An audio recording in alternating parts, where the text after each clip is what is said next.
So welcome back. There's 3 more panels to wrap up the day, but I'm encouraged. I mean, the conversations that we've had so far in the earlier panels are gonna have got us headed in the right direction. I'm very excited about this afternoon. We're going to continue to, again, sidestep a bit from the science and frankly, talk about policy. Like this is a great time of year and environment to do that, so let's throw policy into this, all right? We're gonna do this. They're laughing now. Wait till the mic's out there for you guys, right? The Rhodes Report identified the science and opportunities for carbon removal, but without the right policies in place, those opportunities cannot be realized. That includes financial incentives, a strong carbon market, and the right checks and balances to ensure trust and transparency in the process. You guys can come on, head that way. Our next moderator, Dr. Casper Donison, holds a PhD in environmental science and environmental economics, and glad that those are actually 2 things that work together.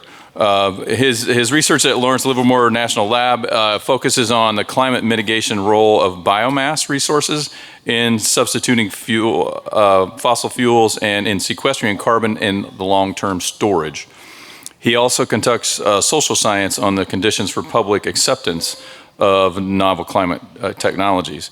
And Dr. Donison, before I cap out, I'm going to throw out one quick historical experience for me. So I was looking back, and it must have been 2012. I was at National FFA, again, leading our team and working with our national sponsors, and I got a phone call, and it was like on a landline at a desk, 2012. Got a phone call from a fertilizer company. Unknown, and one of the senior executives, and she said, I would want you to know we have a gift we'd like to make to National FFA. And I said, fantastic. And she said, the only thing is we don't know how much it will be or when it will get there, but we're excited about the gift. And I'm like, okay, how is this going to work? She goes, well, I'm not really sure, but we just acquired another fertilizer company, and they have these things called carbon credits. And what we'd like to do is work with another company to sell those, and we'd like the proceeds to go to you.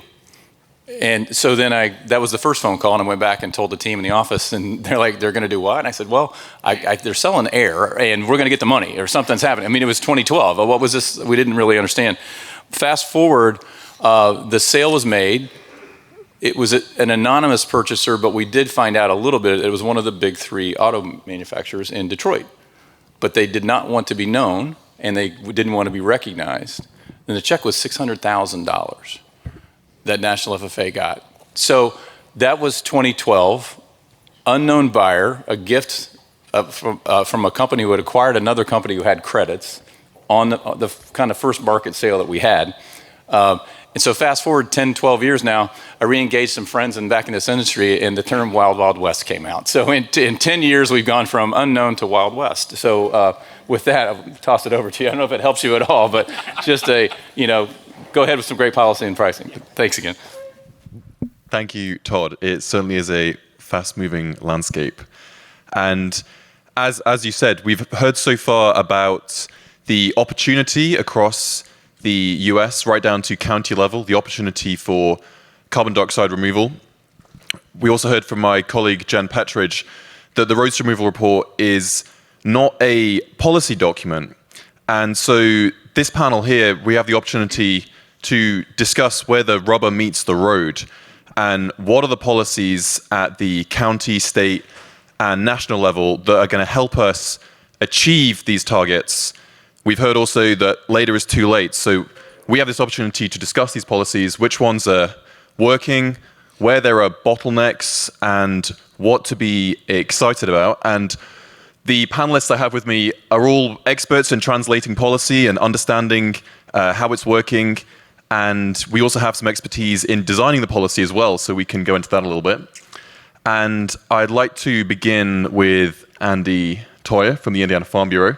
If you could just briefly introduce your engagement in this activities in this space, and also if you could go on to explore what are the current policies that are of particular interest to your members in Indiana. Sure. No, thanks. So Andy Tower, I have the pleasure of serving as the Executive Director of Public Policy with Indiana Farm Bureau.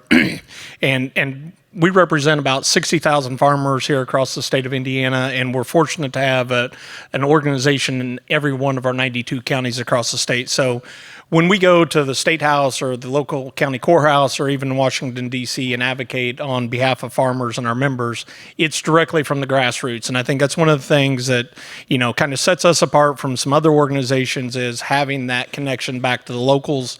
And so when we talk to policymakers, they know that it's not my opinion or somebody else in our shop's opinion when we go to have those discussions. I think in terms of the carbon discussion, our members have been engaged in this in various different ways for many years. I mean, we kind of got into it, many of our members, from a conservation perspective. So no-till, cover crops. And now as we move forward, I mean, the voluntary carbon markets, carbon capture sequestration. But I think the thing that's key for our membership and what is, some very overarching principles for us is local control. So when it comes to many of these, they want the closer we can get the policies to them at the county level, the better. And preserving private property rights, because that is, a lot of the conversations we've talked about the last couple of days, and new processes, new technologies, it requires the use of private property. And so we want to make sure our members have a seat at the table, can be a part of those discussions. And if you're going to use our members' property, that there's some compensation that goes along with that. So again, I think it's a really interesting conversation from a policy perspective, because we've had some conversations here at the state level, absolutely many at the federal level. But I think from overarching, what we see and we hear from our members that works best is those voluntary initiatives. The carrot works much better than the stick. And I think as far as some of the adoption, those farmer to farmer peer practices that they can see the demonstration on the neighbor's place, those work best. I mean, our members are really challenged when we have folks from the government saying, hey, this is what you should do, this is how you should do it. And even a little bit, we're starting to see some growing pushback from the universities at that level as well. But when we do have folks, and I'm sure Seth will touch on it here in a little bit, Nature Conservancy and others that are putting together these peer groups that we can see demonstrated successes across various different landscapes, that's when our farmers start to see buy-in and they start to adopt more of these practices. Great, thank you, Andy. And if I could now ask Thaddeus Woody, Carbon Direct, could you also just give a quick overview of your activities in this space? And also, we have this privilege here of you've had this past experience working on the Hill. And so we definitely like to get some insight from what you learned there.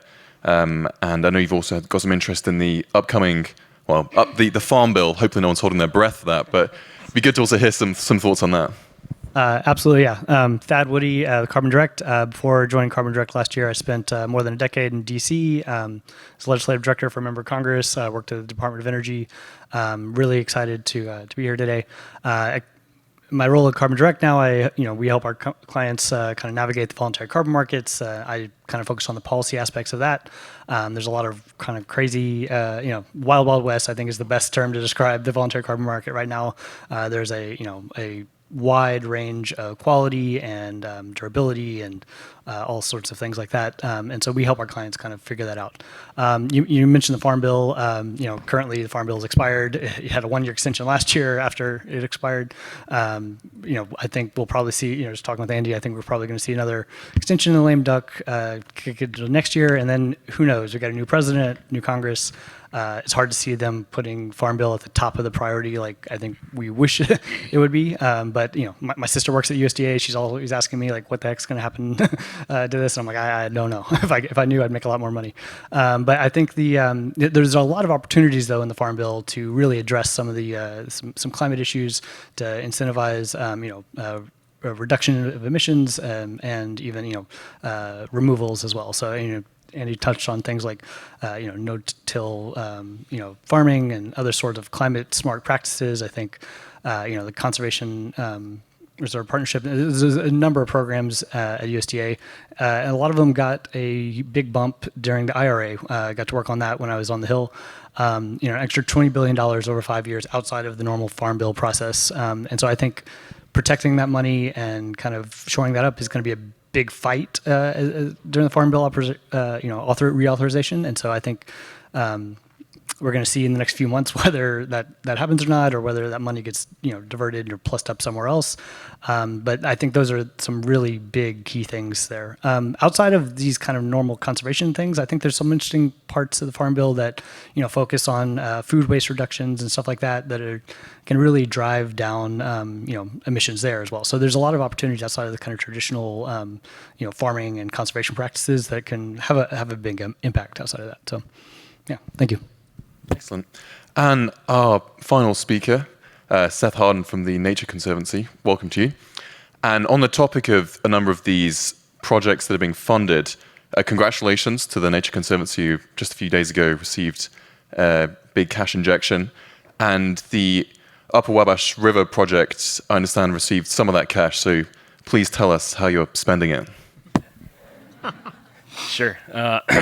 Seth Harden with the Nature Conservancy. I work here for the Indiana chapter on our freshwater team. And as Casper said, I'm the Upper Wabash River Project Director. So for us, that's for locals, that's Terre Haute upriver. So it's about a little more than the northern half of the state. And so I cover about 30 counties. And as we'll talk more today, is like to infuse, I guess, the practitioner viewpoint into some of these conversations, and have had the good fortune of working for both Farm Bureau and USDA, so I have some similar experiences to these two as well in my past, and so hope to bring kind of a well-rounded thought process to this. As for our Upper Wabash River project, as an example of what we're talking about today, we did receive almost $16 million called a Regional Conservation Partnership Program grant. Those were announced last week. There's 92 nationwide. Quite a bit of cash came out from USDA. And the purpose of RCPP, acronym soup here, is to take the standard traditional conservation delivery method of NRCS and other conservation agencies and add a little bit of innovation to it and do it maybe a little bit differently to make it more efficient and maybe more friendly to farmers and other users. And so that's my role at the Nature Conservancy. Besides, of course, our core purpose of protecting water quality is to figure out how we make that happen, right? And that involves understanding the users. And primarily here in Indiana, we have primarily an agricultural land use, as Andy laid out with lots of his members. And we have to make sure that we speak their language, speak their dialect, and work with them rather than against them. And I think that's a strong point of the Nature Conservancy is we do our best to align with solutions that embrace agriculture as something we need for food, fuel, and fiber, as was very well spoken about in the last panel. So, but I can share more as we go along. Thank you. And what you said there reinforced what Andy said a little earlier about how these policies have to work for individual practitioners right down these local levels. Andy, what can you share from your engagement with farmers so far on some of these projects that you would like policymakers to know and to understand from how these things are being implemented at that farm level? So I think, whether it be, some of the cropping systems or other projects, I think the ones that we can point to that have been really successful have been those folks that have been able to translate it into the farmer's viewpoint. And I think, that's the thing, whether, in terms of what it's going to do, crop yields, basis in terms of marketing, is there a marketing strategy behind these types of practices? Those are what starts to move the needle. And I think one of the things that, given the current state of the farm economy, as we're seeing, a decline in net farm incomes, that those are going to be the things that drive farmers to look for those diversification strategies.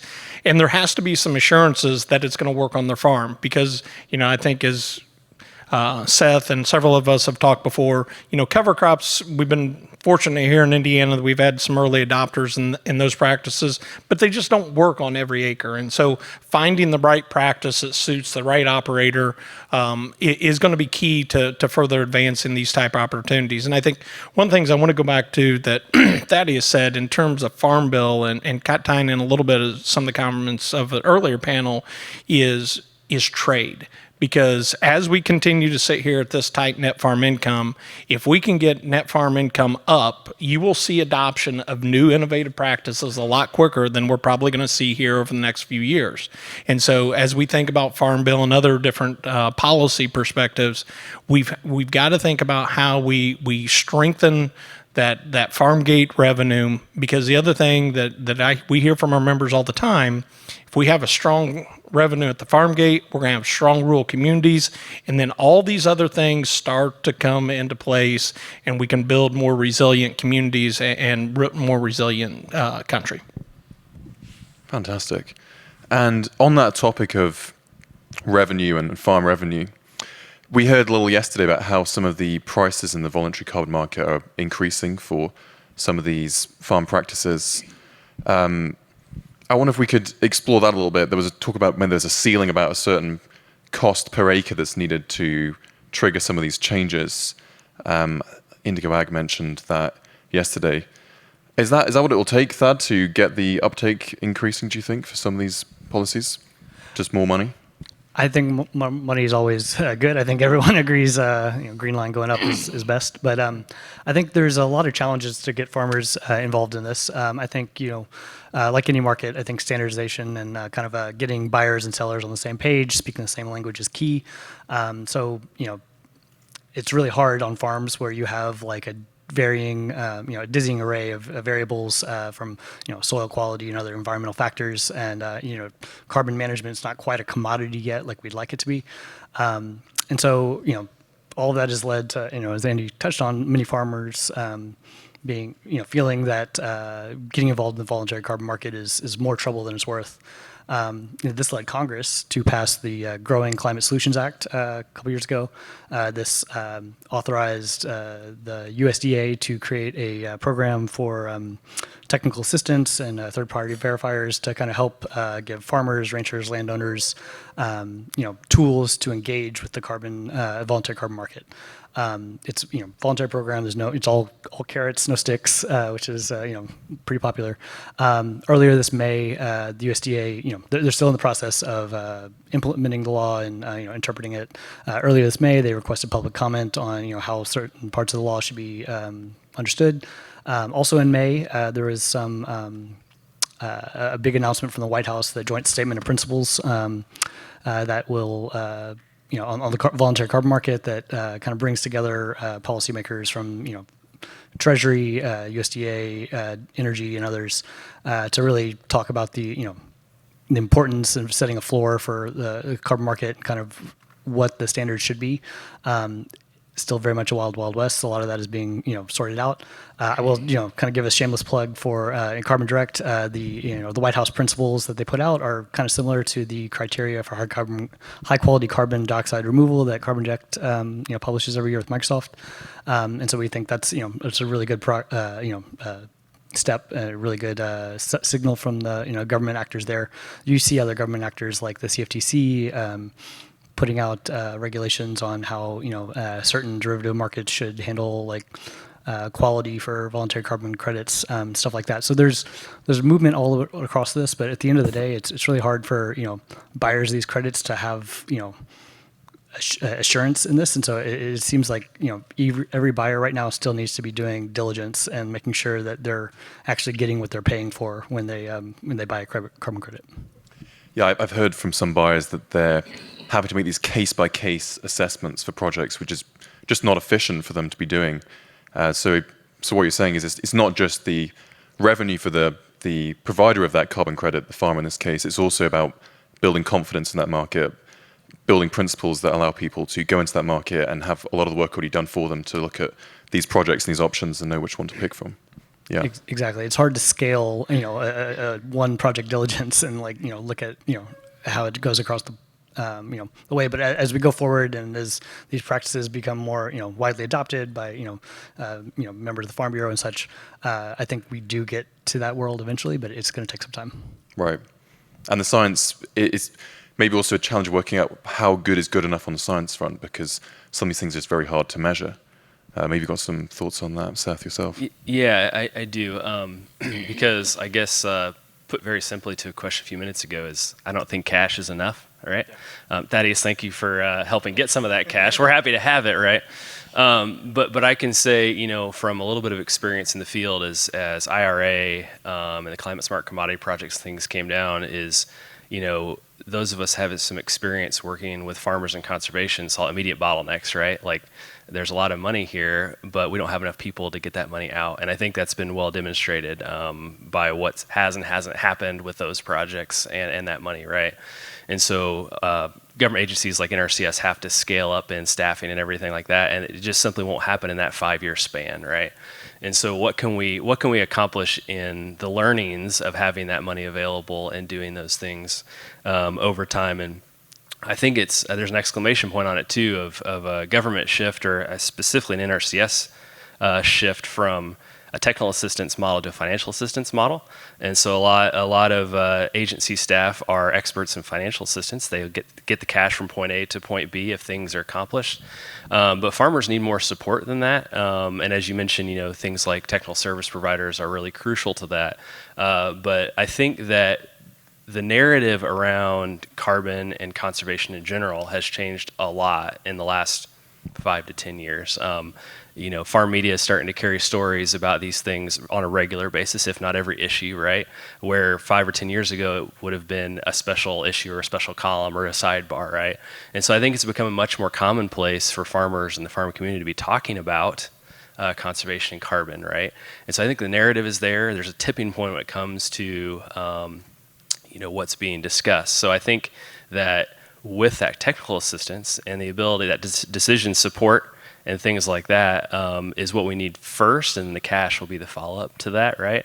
And so I think, even speaking about the carbon aspects yesterday, is we have a lot of really great science, a lot of really great things, but when it comes to $30 billion plus dollars, is the farmer still has to say yes, right? And they still have to make the management change, and that takes things that was made apparent yesterday we don't have, like time, right? Farmers don't make decisions overnight. They don't make decisions over 1 growing season, 2 growing seasons.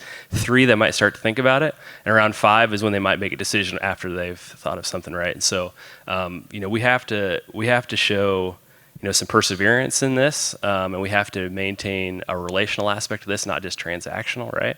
And I think that's really crucial at the field level. So, is that relational aspect something you're learning from your nature restoration projects? And presumably you're trying to coordinate a number of stakeholders. There's different motivations, different incentives. How challenging is that, and how do we relate that back to successful policy? Well, it keeps me busy. For sure. So yeah, that coordination is super critical. And we are very fortunate, speaking for my home state here in Indiana, to have a really, really strong partnership when it comes to conservation.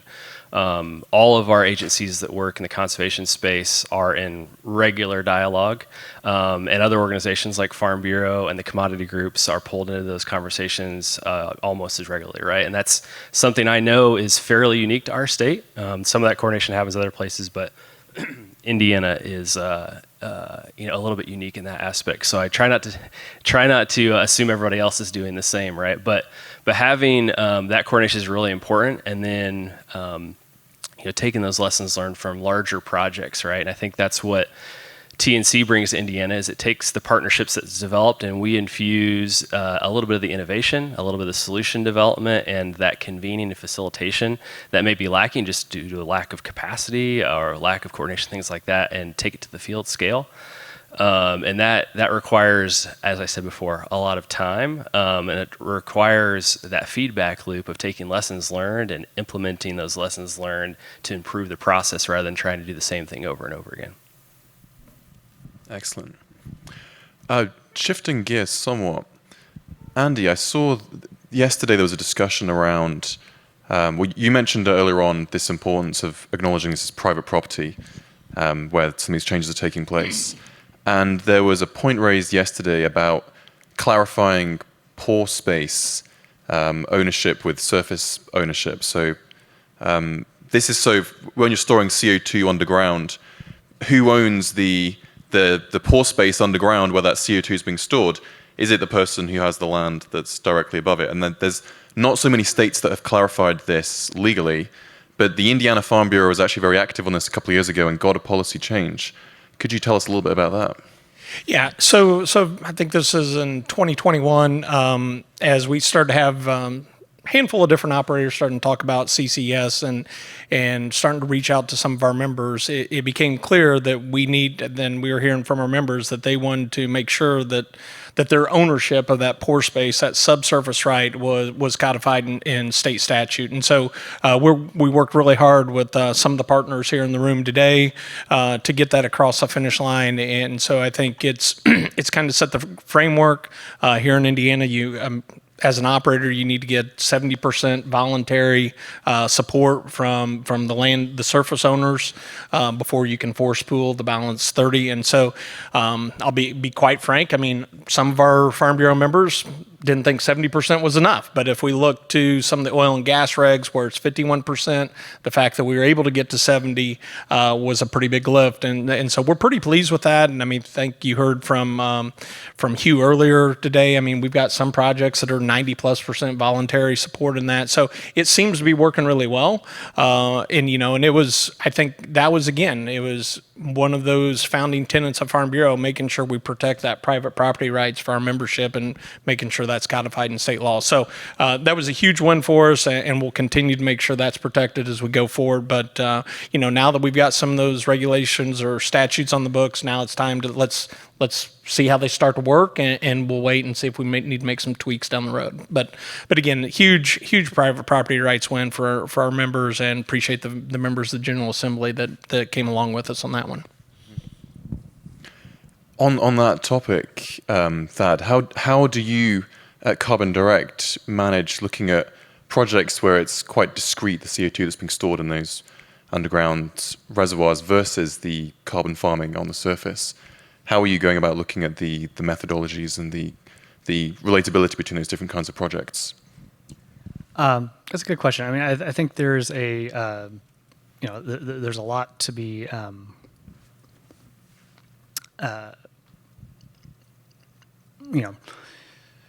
you talk about like the desire to store carbon, and not everywhere has the perfect geology for that. So sometimes you're gonna have to build a pipeline to connect that, and you get in some really interesting, landowner discussions about that. Not only about just storing it, but how do you go across someone's land?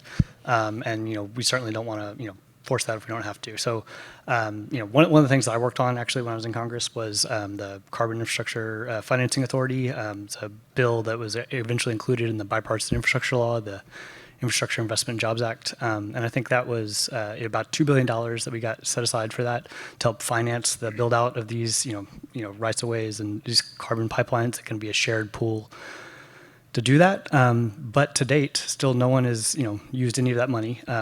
Big thing that we hear about, is permitting is a big issue there. And how do you get, how do you work with landowners, not have them, be run over, but how do you still get to a yes? Because, we're behind the gun on basically every single issue of the decarbonization puzzle. And permitting is a big part of that. And there's a live ball with, Manchin Barrasso in the Senate now, the recently released permitting bill there, but unclear if that's going to have any sort of action this year. And then next year, I guess we'll know about a week from now what the makeup's going to be. But there's just so much political uncertainty right there that I think permitting is just such a big piece to unlocking a lot of that. So, right, permitting is one of the bottlenecks that we need to think about in the policy space, and I think that won't be a surprise to a lot of people in the room. We've heard a lot of challenges around permitting. Are there any other policy bottlenecks, or Thad gave a really good example of a fund there that's not being used particularly well? Any other bottlenecks that we're experiencing, or funding that we think isn't being used in the way that it could be, the potential's not being reached?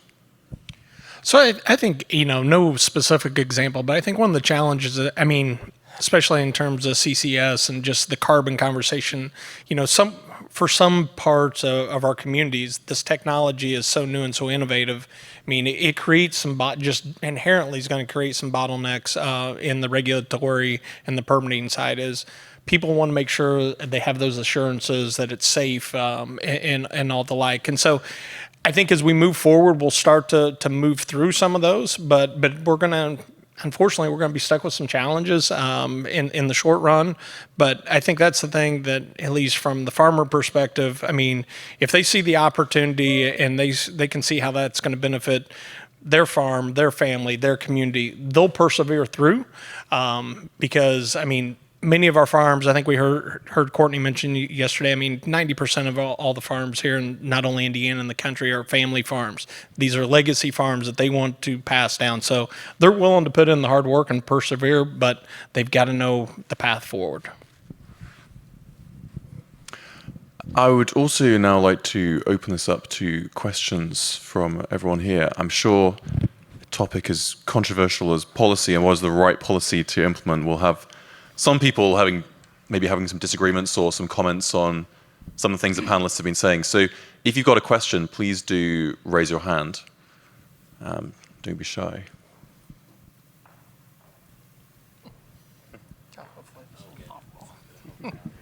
Hi, everybody. My name's Liz. I'm the director of the State Association of Soil and Water Conservation Districts. Good to see everybody up on stage here. I had a question about marketing, shining a little bit more on, for those that are using conservation measures, for those that are using, say, cover crops or other practices that are really storing carbon. What might be the difference in profit that they're seeing at the elevator, or what needs to happen to really financially incentivize, not just from the cost share or from the agency side, but actually in the private sector. So from my perspective and what we kind of hear from our members, when we get there, that's when this whole thing takes off. Because I think, one of the things I think the government does, their role is kind of set the guardrails, let the private market then build. And so once we can start to see whether, if we got members delivering corn to one of Doug's facilities and they're doing a certain suite of practices and they can offer a couple, basis point advantage, that's when we see this thing really start to take off. We're there in some spot areas today, but we haven't saw the real explosion in there, but I think it's coming. I mean, ultimately, I think our U.S. consumers and our global consumers, because, I mean, a lot of the commodities our members grow are global commodities, so as that demand continues to grow, we'll find the elevators and the poets and the food companies, they'll find a way to monetize that, and that's when I think this thing really explodes for us. So I'll agree with Andy. I think that the dream, the utopic world, is that you get cents premium on per bushel, right? And it just becomes an integrated part of every farmer's business model. But I think there's kind of three components to kind of current carbon programs that are really causing some issue. One is the carrots aren't big enough, if you will, right? That's the first. The second is that a lot of these programs require a pretty lengthy contract to implement, right? And so, some programs have even asked for farmers to do a practice for up to 20 years, which is what we need for the environment, right? But farmers aren't willing to commit to a 20-year contract to do a practice, especially one they haven't done before, right? And so that's been a bottleneck is kind of the red tape even in the private sector programs. And then lastly is making sure that everybody can be on the same page, right? And so we have a lot of early adopters, and I'll speak to Indiana, as we've had folks doing no-till and cover crops for 2 decades plus in Indiana, right? And so we have folks who have been doing this a long, long time, and then we have folks that have not done any of it, and the carbon programs are asking for additive, right? They're looking for new practice, and so that incentivizes farmers that have never done it before, but it sometimes leaves behind those early adopters that have done it for a long, long time. And so how do we equalize those scenarios so that everybody's on the even playing field when it comes to the ag economy in general? So, any other questions in the room? Is that one at the back there? Oh, yeah, there, yeah. I think Andy made the comment about NRCS shifting from a technical support more to a financial support for producers. And I think yesterday, and I think there was a comment also about some pushback, some farmers not being receptive to adopting conservation practices. One of the things I think in this conversation I've not heard is the role of ag consultant and advisor. Those are kind of trusted sources of information to farmers. So I think if you can comment about how we can engage this group in trying to push forward adoption. Yes, so I appreciate that layout of that there. So going back to the Upper Wabash River project and some work we've done here in Indiana is we, and I use the graphic a lot, but it's research from Dr. Linda Prokopi at Purdue that talks about trust by farmers in different parties, right? And it has a list of advisors of all types. So it could be friends, family, fertilizer salesmen, seed salesmen, conservation staff, extension staff, et cetera, et cetera. And it's on a bar graph, and it's very stark. It's very obvious that farmers get a lot of their information, and they show a lot of trust to the folks they work with on a regular basis. So the leading advisors would be family and friends, right? Fellow farmers. That's those sorts of groups that are very relational, very close to them. And then it moves to folks that provide them information that directly results in profit, generally speaking. So seed salesmen, fertilizer salesmen, chemical salesmen, grain marketers, et cetera, et cetera. And then on the very other end of the spectrum, where I sit, is conservation staff, right? And that's government, that's NGO, that's all those things, right? And so TNC, my organization, we realized at the beginning of our one of our projects here in Indiana that we need to somehow get to the other end of the spectrum, and we aren't going to transform ourselves because that would be, that's just not feasible, possible. It would be against our mission to completely switch to the other end of the model. But how do we leverage those trusted advisors that are on that trusted end? And so we do a significant amount of work with trusted advisors. That's ag retailers, that's agrochemical companies, grain buyers, the AB, all the above, right? And what we do is we work with them more directly because, believe it or not, all those organizations have their own sustainability goals, their corporate sustainability goals. And so what often happens there is they develop these corporate sustainability goals under advisement of their investors and request their investors, but they have no idea how to do the conservation part, like the actual sustainability part, right? And so that's where we come together in the middle and we can work together. But absolutely having that distributed network and leveraging those trusted advisors in an ag retailer or whatever it may be, maybe it's even a farm bureau, things like that, to get that messaging out there, to share those incentives, to point them in the right direction if they need more information or need somebody else to talk to drive research investment, et cetera, is really important. And the mention of TSPs is super crucial.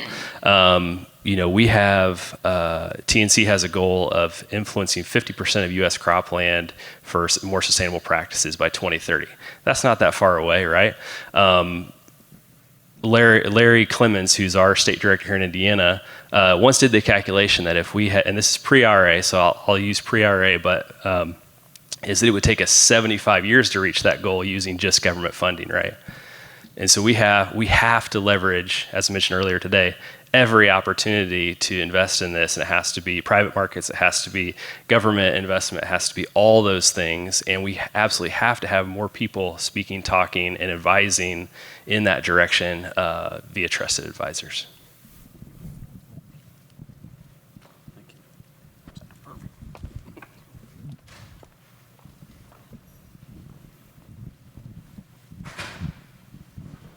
Thank you. Build on that questions. I have a question for the subsidies. The U.S. government has given the subsidy at a rate of $5 per acre to encourage farmers to adopt the cover crops during the called it the pandemic plan.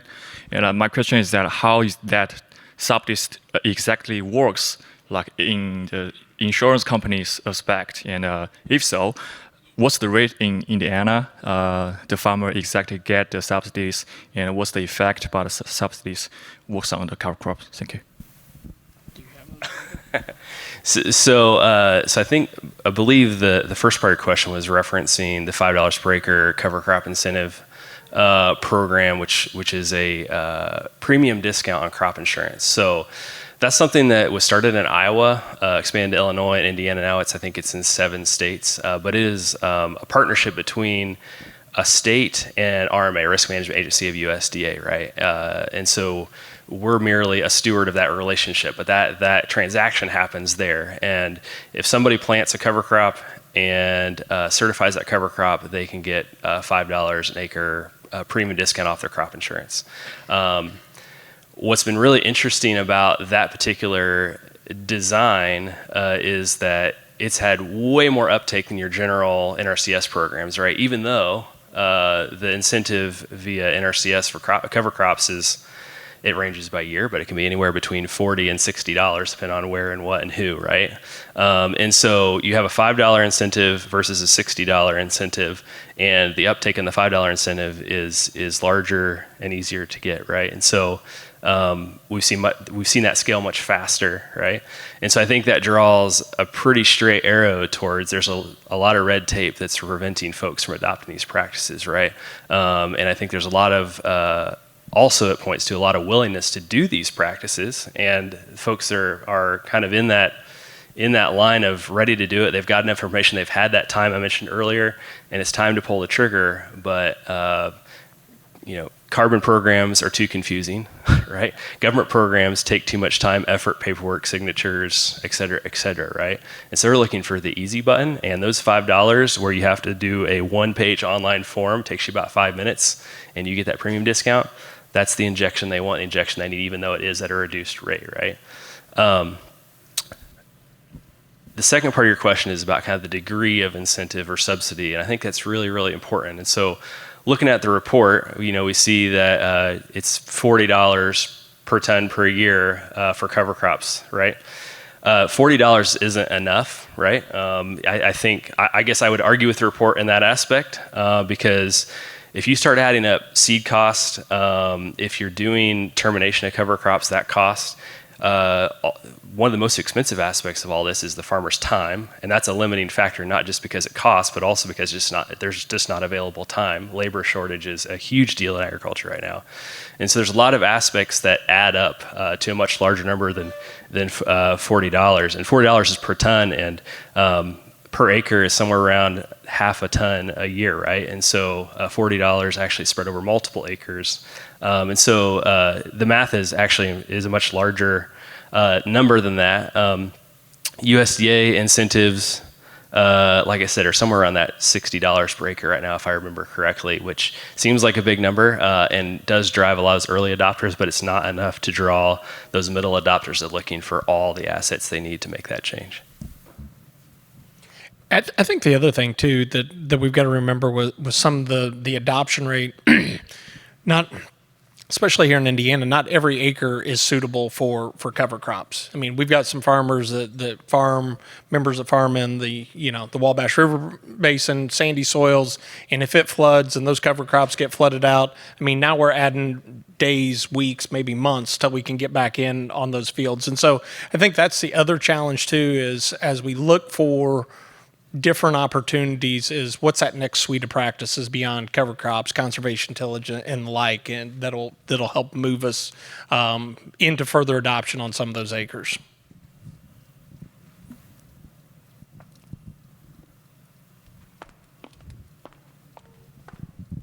While we're just waiting for the next question, I'm not sure if this is helpful for the audience, but I've just been writing down, we began with thinking that the carrot's not big enough in relation to these policies, but it's also that there are other carrots to secure as well, not just the IRA carrot, but these other markets where we can access carrots.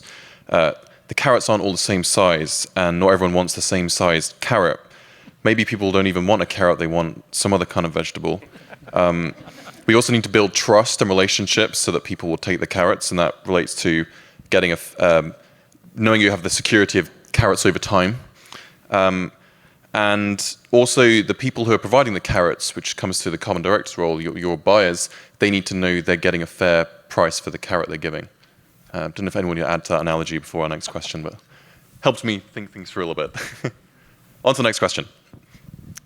I have a question about the carbon markets and stuff. Essentially, do we have best practices for evaluating the success of nature-based climate solutions, such as cover crops? And to be more specific, how do we measure whether or not their implementation was successful in terms of increases in soil carbon, and in turn, how many carbon credits that farmer could get or not? Like, do we have this already, or are we still working towards it? So. I can answer with certain confidence for everybody on the stage and probably in this room that we're still working on it, right? That is not a fully developed concept. I think that the kind of the enforcement and measurement is probably the most uncertain thing at this point, right? It's been done at small scale, but to do that at scale is a whole different thing, right? The Nature Conservancy, when it comes to conservation more generally, is we've started to use remote sensing to measure things like cover crops and no-till, which isn't a completely novel concept. It's something that's been done in lots of different ways for a long time. But what we're finding is, even with our advanced technologies in remote sensing, is determining how much cover is on a soil or what plants are growing at what times of the year is still a problem that nobody can quite figure out, right? And I think that's going to be the type of high-level trend information we're going to need for companies and the government to make claims on what's actually out there and what we're getting out of it, right? I think that's a shortfall of a lot of government programs, is that impact measurement, right? Is really good at giving out money and making sure practice happens, but are we measuring the outcomes? And there was some legislation in the last Farm Bill that kind of pushed for that accountability, and that's been really useful. We've seen a lot of that happening way more than ever happened before, but I think that measurement is really important. Speaking for the Nature Conservancy is, we are, of course, in support of carbon sequestration, carbon markets, but we've been very timid to jump into any particular business model or type because we want to make sure that certainty is there, right? Because if we're going to put our name on it, it has to be science-based, and we want that science to be strong, right? And we have yet to make maybe a full endorsement of any particular model of carbon market, just because nobody quite has that outcomes piece figured out. So I think there's still a lot of work to do there. I think we have time for one more question. Hi, I'm Jamie Davenport. I work for the Indiana Association of Soil and Water Districts, and my question centers around leased farmland. So about 40% of farmland in the U.S. is leased, and I'm curious what you all have noticed either on the policy or the adoption side. What helps kind of push conservation in the direction of getting adopted on that farmland? So I think, I mean, you make a good observation, a good point there in terms of the volume of leased farmland we have here, not only in Indiana, but across the country. I think that adds another layer of challenges to get further adoption, because some of those landowners are engaged in the farming conversations with their tenant farmers, and others are not. And so I think it's a mixed bag, but again, a challenge. And as we look for further adoption, that may be some additional low-hanging fruit as we move forward. So to maybe add a little extra to that is the Nature Conservancy has really looked at that relationship of land ownership as a real key point to kind of center on. And so I was part of a research team a couple years ago that looked into that topic very closely, right? And the conclusion we came to is that land ownership is about as variable as farming, right? There's just as many variables involved there. And we're in a state here in Indiana where land ownership, we're about 56% rented land. And so it's a high percentage, right? And so that's definitely something that we want to continue to figure out, especially as some of that land ownership shifts from individuals to maybe investment entities of different types and other organizations, things like that. One, to understand what their directives are as investment tools, but also, do they have sustainability goals that they would like to deliver on the land that they are own, right? And so there's some opportunity to be leveraged there as well. And so I think that's a really important question. In fact, I had it written down was land ownership on my sheet here if it were to come up. But that is a really critical piece because a lot of our government programs and a lot of our carbon programs at the business level are focused very much on the farmer, right? And they are indeed making the farming decisions, but the landowner controls that land asset, right? And they have the liberty to write whatever they like to into the lease or make changes however they want on an annual basis, right? And so that is a super, super important piece, again, that I don't think we have completely figured out, but one that we should certainly continue to pursue. Great. Yeah, well, thank you very much. And please join me in thanking our panelists for that discussion.